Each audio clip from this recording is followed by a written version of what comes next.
Welcome to Comics Bazaar, the channel of comics commentary and arcana. This video features Wolverine number 62, cover dated October 1992. So this is Mark Texeira's second issue on the title. He's on board as the new regular penciler after Mark Silvestri's departure. This is a Savage cover featuring Wolverine versus Sabretooth. Obviously that middle claw is just waiting there to pop right into Sabretooth's brain. Love the shot here, the upshot of these two snarling characters. We can see right up into the roof of their mouths and see those massive teeth ready to get into each other's throats. It's really good stuff. And of course, in between them is back from the dead Silver Fox, and she's there threatening to kill both of them. Reunion. So this is a hellish reunion indeed. Also look at that massive gun that she's toting. It really is a sign of the early to mid 1990s, as well as her ridiculous costume, of course. Let's open this one up to the splash page. This picks up from the end of the previous issue, where Sabretooth is chained up in the basement of John Wraith's house. And what Larry Hama is doing is he's delving into Wolverine's mysterious past and bringing many different clues and threads together in this particular storyline. So we've got our credits over here: Larry Hama script, Mark Texeira art, Pat Brousseau lettering, and Marie Javins on colors. And in the narrative captions, we have Sabretooth chained to the wall of John Wraith's basement in South Central LA. That's enough to give a normal dude a bad tood. So this really is kind of 90s, early 90s macho we're going to get in this comic, courtesy of Larry Hama. And of course this bestial art from Mark Texeira. It looks fantastic to me, even all these years later. So Wolverine there, he's got his claws popped, and he says to Sabretooth, the Sabretooth is roaring from the wall, "Got any bricks, Wraithman? Let's wall this joker up with a cask of Amontillado." And Sabretooth responds, "I'm going to bite your head clean off, you sawed-off little runt," he was about to say. And Wolverine responds with, "You need to bite a tic-tac, bub." Just classic stuff here, really amusing. I really enjoy this, revisiting this. I don't think you get this kind of stuff anymore in present-day comics. So Sabretooth is struggling there at the manacles that are chaining him to the wall. Wraith has got a control for this explosive charge that's pinned to his chest. He's basically threatening him that if he sets off the shaped charge, it'll excavate 16 pounds of meat from your center of mass. But Sabretooth, look how strong he is. He just wrecks the manacles with his rage. And there he is. We have a huge anchor image of him there. Which reminds me, of course, that after his short run on Wolverine, Mark Texeira would go on to do the Sabretooth miniseries, and you can find my review of the first issue of that here in the back catalogue of the channel. But like, this version of Sabretooth is the one that he draws in that miniseries, and it's just huge. Just look at his massive shoulders, massive upper body, thin waist, muscly legs, but not over pumped like Whilce Portacio would do, for example. So a very distinctive style from Texeira, and I really like it. So you can see that massive grin on Victor Creed's face there, and he says to John Wraith, "So take a walk, Wraith man. Me and Wolverine got some serious ripping and clawing to catch up on. Come on, Logan," he exclaims. "Let's go to Throwdown City." So we readers back in 1992, that's what we wanted, another match between Sabretooth and Logan. But Wraith here says, "I'm turning you off, man. Time for you to drop dead and commence rotting." But Jubilee's worried that if that shaped charge goes off, it'll take Wolverine with it. So she interferes, and that allows Sabretooth his opportunity to lash out at Wolverine. That's another great image there. Really love the contortion of the bodies, the savagery of the poses.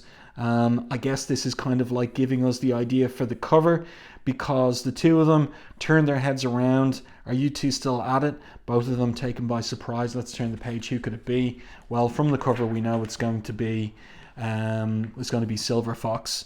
So we get a huge anchor image of her there. Again, you get this very distinctive of Texeira's style of anatomy, elongated bodies. Look at the length of the legs on her there. It's all exaggerated anatomy, but to my eye, It looks very attractive art. And in the background, we've got Jubilee and somebody in a wheelchair, a bald guy in a wheelchair. Is it Professor X? No, it's not. But we'll get into that part of things in a little bit more. It's Mastodon, but he has aged for some reason, while the other agents of Weapon X or subjects of Weapon X or Experiment X have not aged. So that's a little mystery. And what does Silver Fox have to say for herself? She says, Mastodon back there, that's the guy in the wheelchair, is one of us, one of the original Weapon X project team. And look at him. His age suppression factor dried up, and so did he. We've got to call a truce, work together as a team again, recover all the memories that were stolen from us, and find out what went wrong, or we're all going to end up just like Mastodon. And for their mixed up memories, take a look at Wolverine issues 48, 49, and 50. 50. You'll find my reviews of those issues in the back catalogue as well. There's a special playlist for Wolverine that you'll find them there.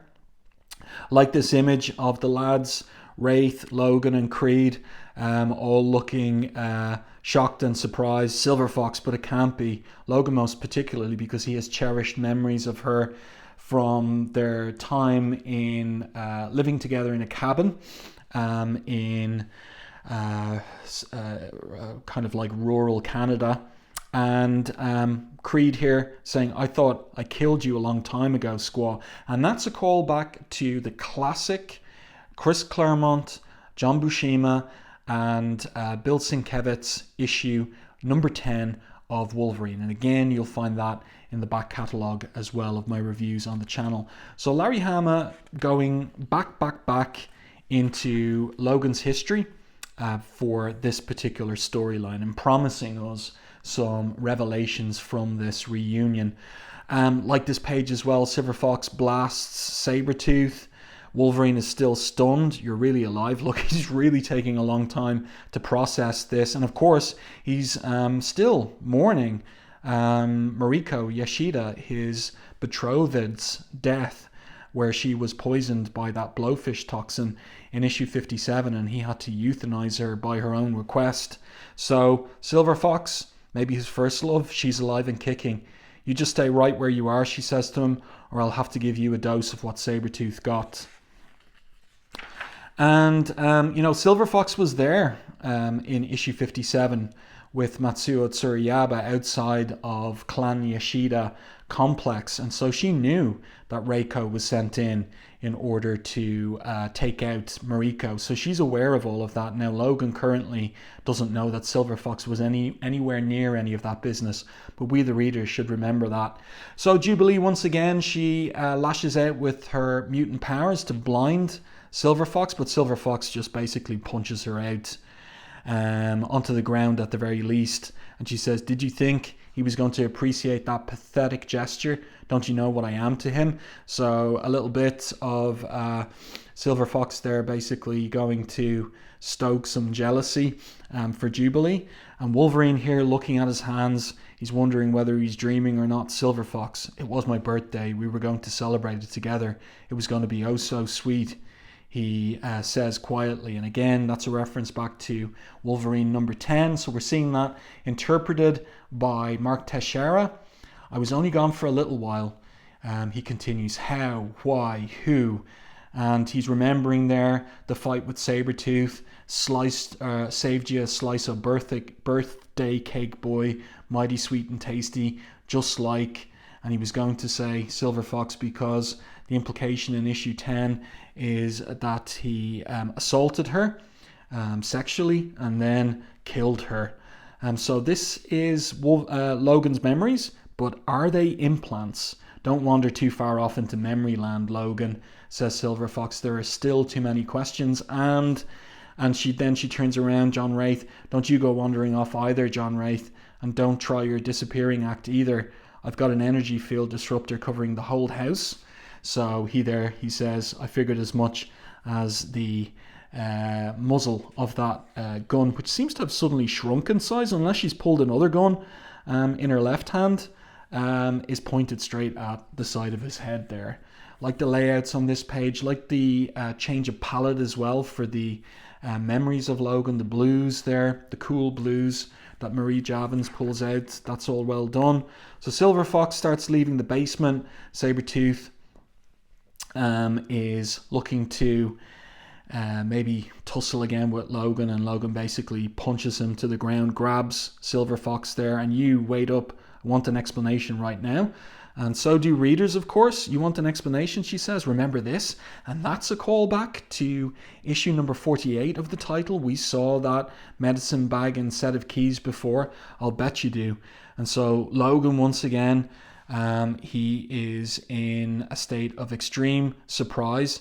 And also Texeira's done a pretty weird job on the foreshortening there on Logan's right hand. It looks like it's withered away with Logan's shock there. So a rare kind of art error from Texeira. He must have been in a little bit of a rush there because of course he's penciling and inking himself. So he didn't bother to redo that hand.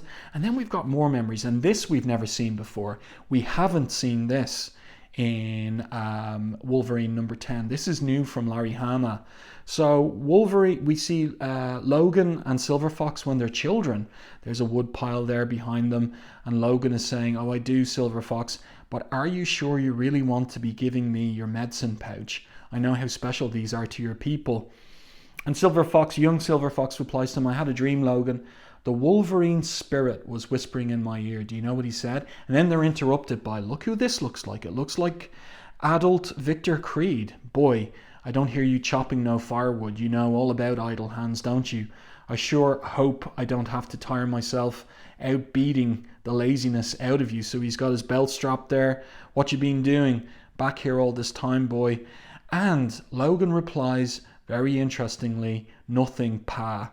So Silver Fox runs off in a pig's eye, says Creed, "Sure hope you wasn't lollygagging around with that squaw brat from off the reservation. What's that you're hiding behind your back?" And whose memories were those? Were they Logan's or were they Creed's? So Logan kicks Creed in the gut there to get him back up. We don't want to keep Silver Fox waiting, do we? So this is all intriguing stuff from Larry Hama for readers. Absolutely dying for any little hints or clues or details regarding Logan's mysterious past. And of course there's the complication always as to whether any of the memories are implanted or real and authentic. So here is Silver Fox's Hydra ship, and who she got on board except for Hines, one of the people involved in Experiment X. And Silver Fox says, now that the professor and Cornelius are dead. So Cornelius, Dr. Cornelius, was killed in issue number 7 of Adjectiveless X-Men. That was a Jim Lee story. And the professor was killed in issue 50 of Wolverine. So they're dead, but Hines is still alive. And Silver Fox continues, Hines here is the only one left with the Weapon X program with an untampered memory. So Hines is begging, please, believe me, there are things about yourselves that you're better off not knowing. And Silver Fox replies, we'll be the judges of that. Hines insists, you don't understand, I signed security documents. I can be prosecuted if I divulge. But Silver Fox interrupts and says, you'll divulge all right, we have ways.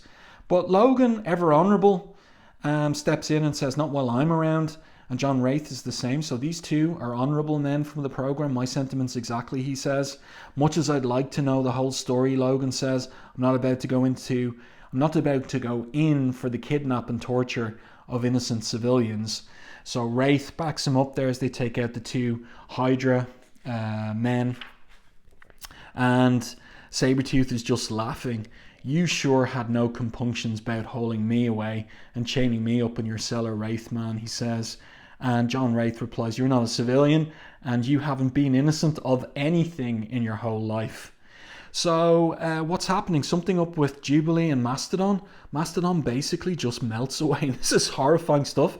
It's a reminder of the fact that Texeira had been the regular artist on Ghost Rider for a while after Javier Saltares left.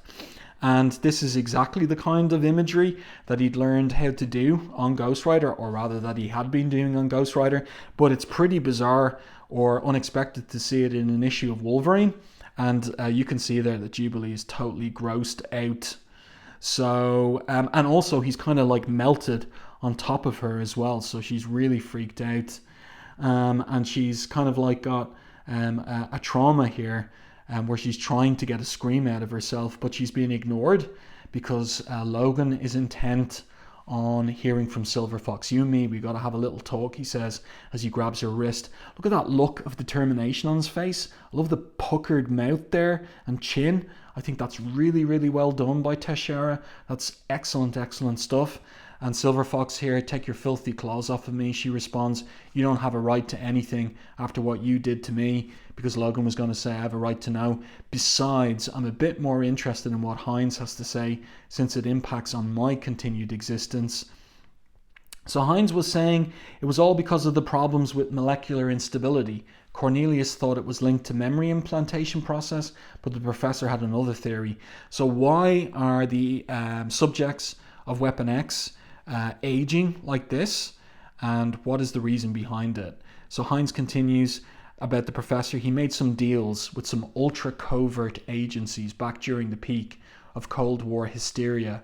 These agencies have been cozy with certain crime families since World War II and had renewed the relationship in Cuba.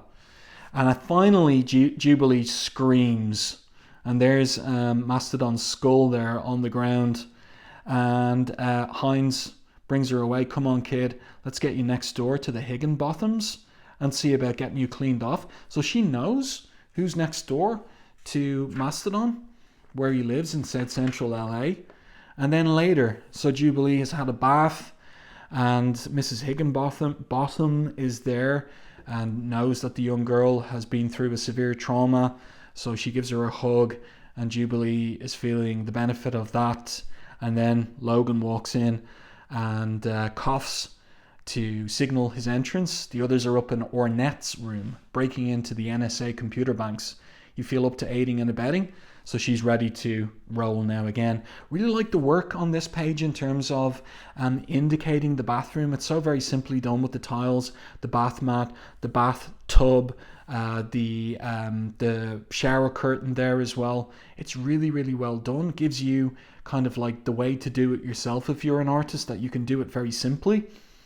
So excellent work by Texeira, keeping the characters in a believable environment, even if there's some wonkiness in the perspective sometimes. Look at that door there. It looks like it's the size for an Oompa Loompa rather than a full-size person. So Logan here, you know, like, he's human, and he apologizes to Jubilee for not stepping in to help her in the aftermath of Mastodon discorporating. I guess I wasn't being very sensitive back there, he says to Jubilee. I mean, when Mastodon went all ectoplasmic on you. So she hugs him. It's all right. I know you've been going through a real bad thing over Mariko getting killed, and now Silver Fox turning out to be a major league pill. Yeah, how about that, says Logan. That's just the way that he responds there, you know. He's so matter of fact about it. It's funny. It's like dry wit.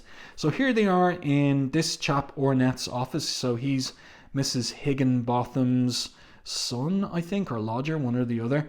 I like the detail of Creed there smoking a cigar. And so the young boy is hacking into the NSA computer system, and also he's ordered pizza as well. He says to Snaggletooth, as he calls him, I hope that disgusting thing isn't lit when our pizza shows up. Smoke bother you, kid? Tough, says Creed. So Creed, a very courteous man, not. But Logan pulls the cigar straight out of his mouth, stubs it out, and but everything is interrupted there. You know, there's plenty of bad blood between Logan and Creed, but it's all interrupted by Ornette hacking into exactly the files that they're interested in. And so we've seen these names before on Computer File in issue number 50. And Wraith says, I was Kestrel. Wolverine, Sabretooth, Fox, and Mastodon are self-explanatory. But who are Vole and Wildcat?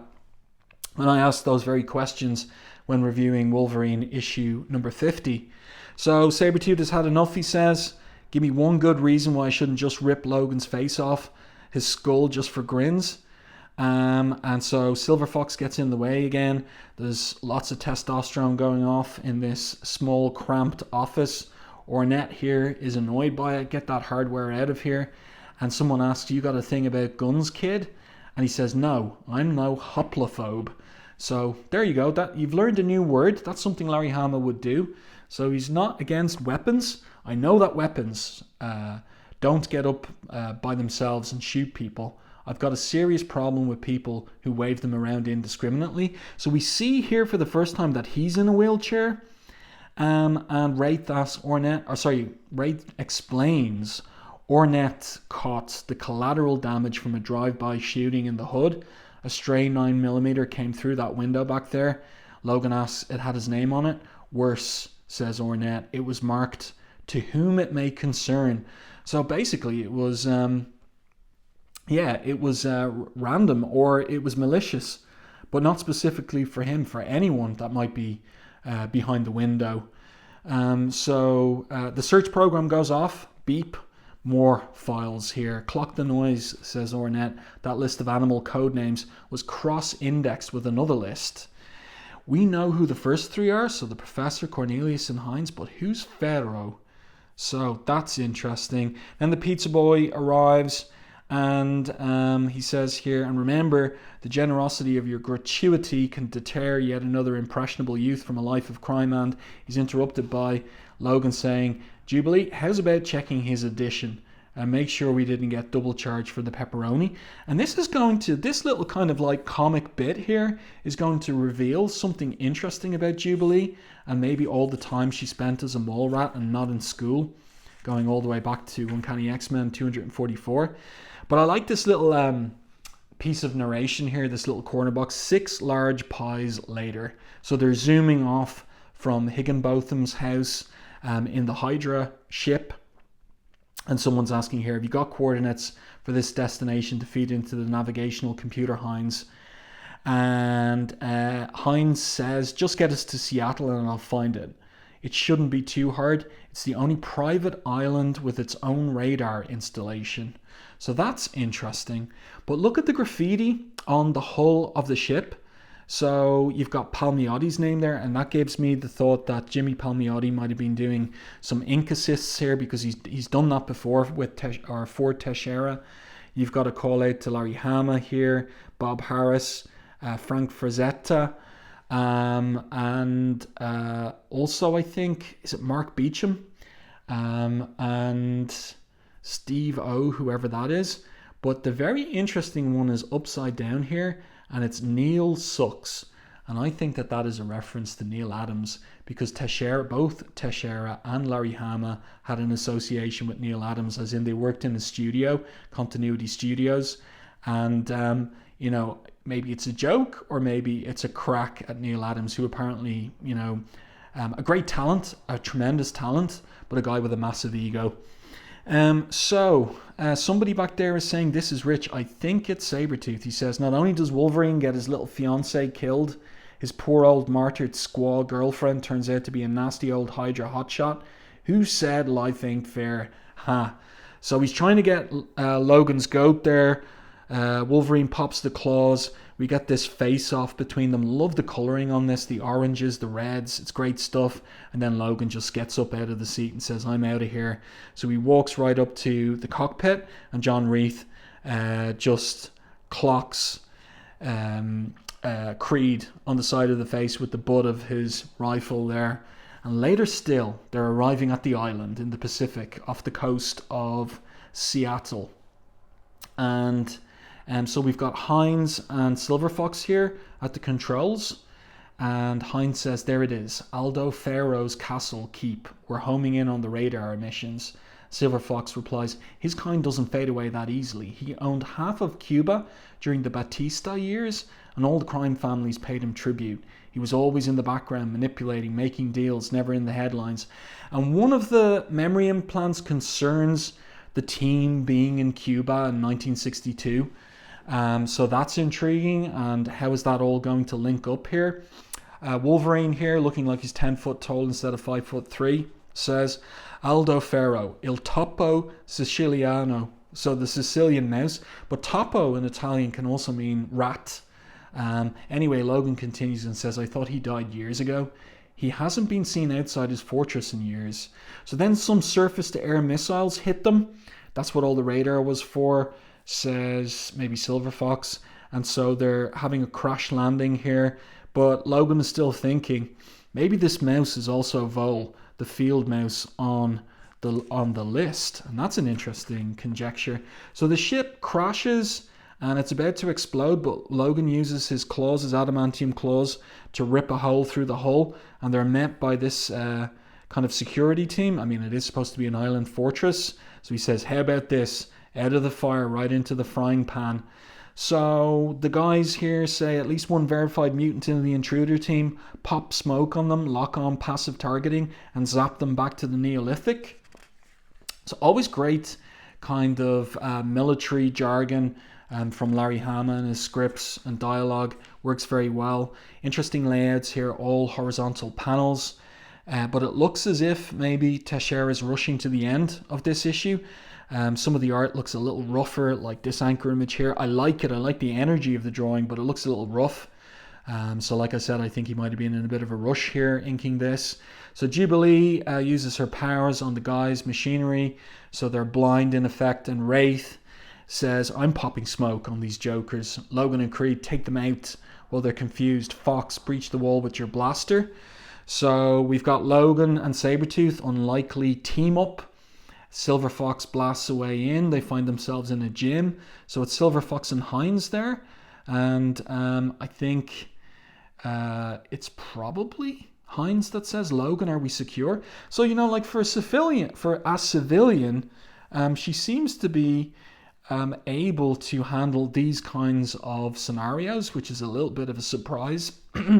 Logan comes in and he says, Topo's hired goons took a powder as soon as we rushed them. He should get a refund. So they basically scarpered. Wraith there in the background says, I checked out the rest of the house and it's empty. And maybe this is Silver Fox here with the big gun saying, well then maybe that's Silver Fox there. So she's saying, except for Arnold over here. Little Arnold Schwarzenegger reference. Where is he, Mr. Universe? Where's the old man? What old man, says the guy lifting the weights. And Creed says she wants to know where the old coot is that you're hired to protect, Muscle Brain. Where's Il Topo? So I guess, you know, we would infer, and I did when I read this the first time, which was only recently, only for this video review. I never had this comic back in the day. That this has to be Il Topo. That's got to be the twist, and it is. And that's what he says as he drops the weight on the ground. That's me. By the way, love this angle, this top-down angle here. It's really well done. That's me, he says. It's a joke, you know, like the fat guy they call Slim. So, you're Aldo Ferro. You're supposed to be old, says Logan. And he replies, like some others I know about. And we thought you were the bodyguard? Wrong. So, look who it is. It's Maverick. And Logan recognizes him. And that really lets us, or makes us think back to, you know, also, in effect, Adjectiveless X-Men issues 5, 6, and 7 by Jim Lee, but also issues 10 and 11 of Adjectiveless X-Men, where there was a backup story by Scott Lobdell, drawn by Mark Texeira, that featured Maverick, and maybe that was the last time he was seen, maybe, more or less, in continuity, if I'm not wrong. So Larry Hama, with Claremont gone, with Jim Lee gone, picking up all of these threads and implying that he's going to pull them all together for us in a satisfying manner. Now, I did say something about Jubilee and that business of her checking the edition of the pizza bill. And so that gets picked up on here. Wolvie, did you know that Ornette felt sorry for me because I'm dyscalculic? And Logan replies, dis what? And she says, it's like dyslexic, only with numbers instead of letters. I was so embarrassed when he asked me to add up the pizza bill.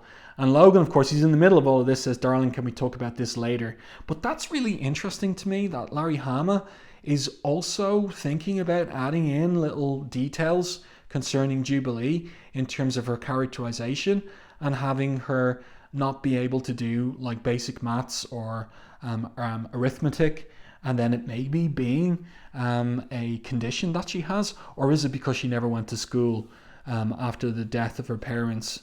But it seems a little strange that the Professor X, I mean, didn't pick up on any of this while she was at a school for gifted youngsters. But I wonder, has anybody ever made anything of that afterwards, or was it forgotten about? But I do like the fact that Larry Hama's thinking about the character and doing little bits and pieces like that. So the letters page here, there's only one page of letters at the end of this issue. It concerns issue 57. So that is the one that featured the death of Mariko. So some reaction to that, but not a word about it being Mark Silvestri's final issue of Wolverine. So there was no little tribute to Mark Silvestri as he went over the road to co-found Image. Well, there you go. I do hope that you enjoyed this roller coaster, Wolverine number 62. Let me know your thoughts on this one in the comments section. If you enjoyed my review and commentary, please like and share the video. It really does help the channel. And if you haven't done so already, subscribe to the channel and stay tuned for more content like this.